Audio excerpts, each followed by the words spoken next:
Selamat datang kembali di pembahasan kita.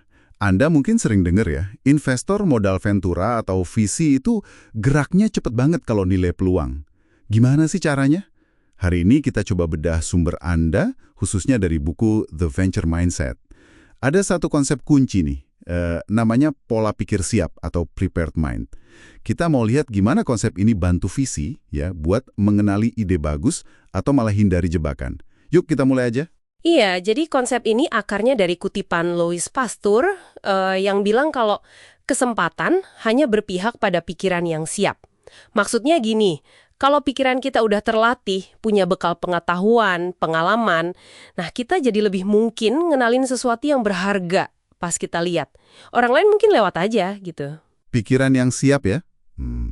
Kedengarannya penting banget. Ada contoh nyatanya nggak sebelum kita ke dunia visi, biar kebayang gitu? Ada. Contoh klasik banget itu Alexander Fleming. Mungkin orang lain lihat jamur biasa aja ya, tapi karena dia ilmuwan, pikirannya siap, dia ngenalin potensi penisilin di situ. Atau Steve Jobs waktu ke Xerox PARC. Pengalaman dia di komputer personal bikin dia langsung klik lihat potensi GUI antar muka grafis itu. Padahal kan itu di lab Xerox. Nah, iya. Itu ironis banget ya. Xerox punya teknologinya, tapi malah kayak nggak siap gitu ya pikirannya buat lihat potensinya sendiri. Oke. Nah, ini nih yang bikin penasaran. Kalau visi gimana? Kan mereka lihat ide banyak banget tuh, ratusan ribuan mungkin. Gimana mereka menerapkan kesiapan pikiran ini tapi dalam skala cepat? Tepat. Nah, disinilah masuk pendekatan yang di sumber Anda disebut celah kritis atau critical flow. Jadi, di tahap awal banget nih, pas nyaring ide, prioritas visi itu bukan buktiin ide bakal sukses. Malah sebaliknya, mereka cari alasan fatal kenapa ide ini pasti gagal. Dan itu harus cepat. Wah, jadi kayak detektif ya.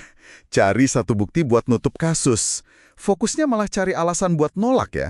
Ini rasanya agak kebalikan dari cara orang umum lihat peluang nggak sih? Betul. Ini seringkali agak counterintuitif ya. Jadi mereka tanya pertanyaan yang tajam, spesifik. Bukan satu pertanyaan ajaib sih, tapi tujuannya sama.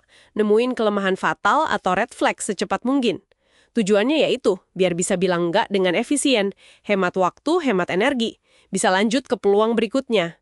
Mirip juri di Shark Tank lah, kadang kan cuma beberapa pertanyaan udah ketahuan tuh titik lemahnya. Oke. Paham. Jadi, katakanlah nih, sebuah ide lolos dari interogasi cepat ini.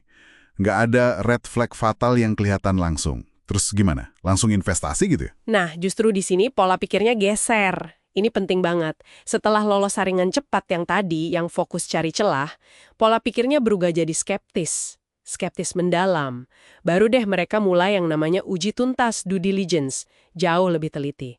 Dari cari alasan gagal, jadi oke, mari kita uji beneran klaim-klaim ini. Ada contoh nggak di mana pergeseran ini jadi kelihatan banget pentingnya? Sumber Anda menyoroti kasus Taramos. Itu contoh yang pas banget. Idenya kan, wah, kedengarannya bagus banget ya, tes darah revolusioner. Banyak yang kagum. Tapi ternyata banyak visi pengalaman yang nolak. Kenapa? Ya setelah mereka lakukan due diligence itu. Pikiran siap mereka nggak cuma lihat potensi awal, tapi juga memicu alarm, skeptisisme yang pas waktu pemeriksaan lebih dalam, nemuin banyak kejanggalan, red flag yang nggak kelihatan di permukaan. Mereka nggak terjebak sama cerita awalnya yang kelihatan hebat. Oke, jadi kita udah lihat nih gimana konsep Pasteur tadi jalan di kasus Fleming, Jobs, terus kontrasnya di visi sama Theranos. Pelajaran praktisnya apa nih buat kita yang dengerin? Intinya gini, kuncinya itu bukan hafalin pertanyaan visi, tapi lebih ke adopsi cara berpikirnya. Pas Anda evaluasi peluang, entah itu bisnis, proyek, ide baru, pertama, ya fondasinya. Siapkan pikiran Anda. Terus belajar, kumpulin pengalaman di bidang Anda. Ini yang bangun intuisi.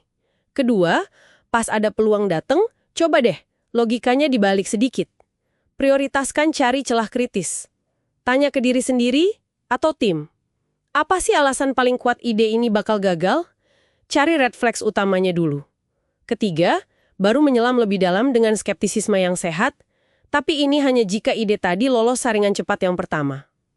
Ini cara hemat waktu dan fokus ke peluang terbaik. Wah, ini bener-bener ngubah cara pandang sih. Soal gimana kita deketin kesempatan baru. Bukan cuma lihat bagusnya, tapi juga disiplin cari titik lemahnya dulu ya.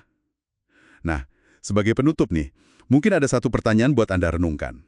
Gimana caranya Anda bisa aktif melatih pola pikir siap Anda sendiri, di kerjaan atau sehari-hari? Biar lebih peka sama peluang, tapi juga lebih waspada sama celah kritis yang mungkin orang lain gak lihat. Sesuatu untuk dipikirkan ya. Sampai jumpa di pembahasan kita berikutnya.